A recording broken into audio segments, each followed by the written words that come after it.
When I was still young and trying hard to impress people, I wrote a foolish letter to Richard Harding Davis, an author who once loomed large on the literary horizon of America. I was preparing a magazine article about authors, and I asked Davis to tell me about his method of work. A few weeks earlier, I had received a letter from someone with this notation at the bottom: dictated but not read. I was quite impressed. I felt that the writer must be very big and busy and important. I wasn't the slightest bit busy, but I was eager to make an impression on Richard Harding Davis, so I ended my short note with the words, dictated but not read. He never troubled to answer the letter. He simply returned it to me with this scribbled across the bottom: your bad manners are exceeded only by your bad manners. True, I had blundered, and perhaps I deserved this rebuke. But, being human, I resented it. I resented it so sharply that when I read of the death of Richard Harding Davis 10 years later, the one thought that still persisted in my mind, I am ashamed to admit, was the hurt he had given me. If you and I want to stir up a resentment tomorrow, that may rankle across the decades and endure until death. Just let us indulge in a little stinging criticism, no matter how certain we are that it is justified. When dealing with people, let us remember we are not dealing with creatures of logic. We are dealing with creatures of emotion, creatures bristling with prejudices and motivated by pride and vanity. Bitter criticism caused the sensitive Thomas Hardy, one of the finest novelists ever to enrich English literature, to give up forever the writing of fiction. Criticism drove Thomas Chatterton, the English poet, to suicide. Benjamin Franklin, tactless in his youth, became so diplomatic, so adroit at handling people, that he was made American ambassador to France. The secret of his success? I will speak ill of no man, he said, and speak all the good I know of everybody. Any fool can criticize, condemn, and complain, and most fools do, but it takes character and self control to be understanding and forgiving. A great man shows his greatness, said Carlyle, by the way he treats little men. Bob Hoover, a famous test pilot and frequent performer at air shows, was returning to his home in Los Angeles from an air show in San Diego. As described in the magazine Flight Operations, at 300 feet in the air, both engines suddenly stopped. By deft maneuvering, he managed to land the plane, but it was badly damaged, although nobody was hurt. Hoover's first act after the emergency landing was to inspect the airplane's fuel. Just as he suspected, the World War II propeller plane he had been flying had been fueled with jet fuel rather than gasoline. Upon returning to the airport, he asked to see the mechanic who had serviced his airplane. The young man was sick with the agony of his mistake. Tears streamed down his face as Hoover approached. He had just caused the loss of a very expensive plane and could have caused the loss of 3 lives as well. You can imagine Hoover's anger.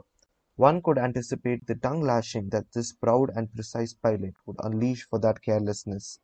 But Hoover didn't scold the mechanic. He didn't even criticize him. Instead, he put his big arm around the man's shoulder and said, "To show you I'm sure that you'll never do this again, I want you to service my F-51 tomorrow." Often parents are tempted to criticize their children.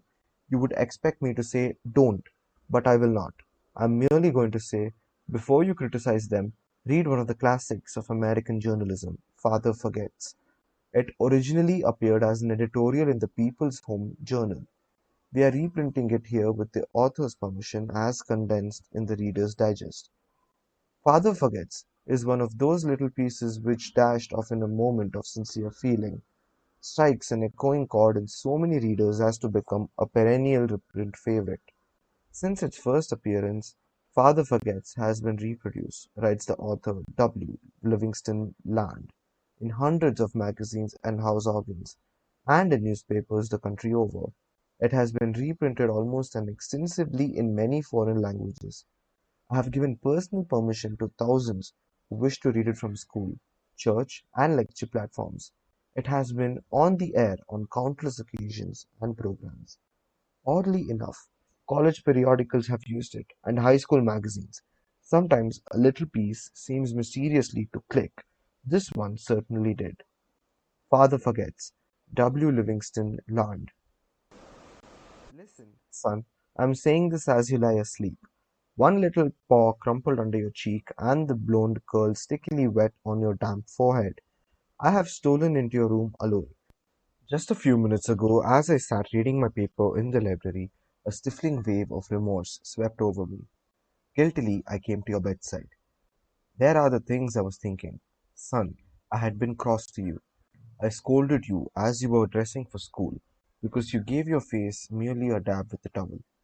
I took you to task for not cleaning your shoes. I called out angrily when you threw some of your things on the floor. At breakfast, I found fault. You spilled things. You gulped down your food. You put your elbows on the table. You spread butter too thick on your bread. And as you started off to play, and I made you my train, you turned and waved a hand and called, "Goodbye, Daddy." And I frowned and said in reply, "Hold your shoulders back." Then it began all over again in the late afternoon. As I came up the road, I spied you, down on your knees playing marbles. There were holes in your stockings. I humiliated you before your boyfriends by marching you ahead of me to the house. Stockings were expensive, and if you had to buy them, you would be more careful. Imagine that, son, from a father. Do you remember, later when I was reading in the library, how you came in timidly, with a sort of hurt look in your eyes? When I glanced up over my paper, impatient at the interruption, you hesitated at the door. "What is it you want?" I snapped. You said nothing, but ran across in one tempestuous plunge, and threw your arms around my neck and kissed me, and your small arms tightened with an affection that God had set blooming in your heart, and which even neglect could not wither.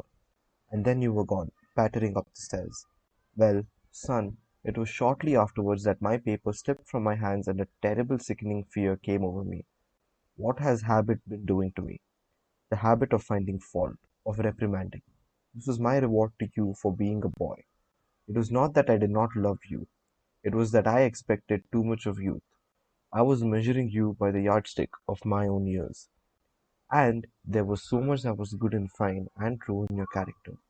The little heart of you was as big as the dawn itself over the white hills. This was shown by your spontaneous impulse to rush in and kiss me good night. Nothing else matters tonight, son. I have come to your bedside in the darkness, and I have knelt there, ashamed. It is a feeble atonement. I know you would not understand these things if I told them to you during your waking hours. But tomorrow I will be a real daddy. I will chum with you, and suffer when you suffer, and laugh when you laugh. I will bite my tongue when impatient words come. I will keep saying as if it were a ritual. He is nothing but a boy, a little boy. I am afraid I have visualized you as a man. Yet, as I see you now, son, crumpled and weary in your coat, I see that you are still a baby. Yesterday you were in your mother's arms, your head on her shoulder. I have asked too much, too much. Instead of condemning people, let's try to understand them. Let's try to figure out why they do what they do. It is a lot more profitable and intriguing than criticism, and it breeds sympathy, tolerance, and kindness. To know all is to forgive all. As Dr. Johnson said, God Himself, sir, does not propose to judge man until the end of his days. Why should you and I? Principle 1. Don't criticize, condemn, or complain.